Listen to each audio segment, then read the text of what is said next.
Hello everyone. भारतीय संविधान में 3 तरह की इमरजेंसी का प्रोविजन किया गया है।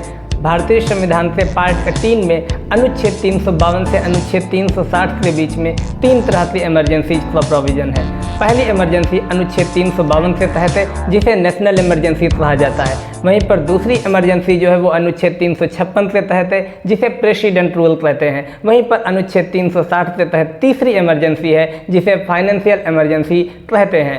जी हाँ दोस्तों, भारतीय संविधान से पहली जो इमरजेंसी है जो अनुच्छेद 352 के तहत है, वो अभी तक भारत में 3 बार इम्पोज की गई। पहली बार 1962 में इंडो चाइना वार के दौरान, दूसरी बार 1971 में इंडो पाकिस्तान वार के दौरान, और तीसरी बार 1975 में इंदिरा गांधी गवर्नमेंट द्वारा इम्पोज की गई थी। भारतीय संविधान में नेशनल इमरजेंसी को इम्पोज करने के 3 ग्राउंड हैं, 3 आधार हैं। पहला है वार, दूसरा है एक्सटर्नल एग्रेशन, तीसरा है इंटरनल डिस्टर्बेंस। जी हाँ दोस्तों, इंटरनल डिस्टर्बेंस जो टर्म है वो 1978 तक ही था। 1978 में 44वें संविधान संशोधन द्वारा इंटरनल डिस्टर्बेंस जो शब्द था उसे आर्म्ड रिबेलियन शब्द में तब्दील किया गया था मोरारजी देसाई गवर्नमेंट द्वारा।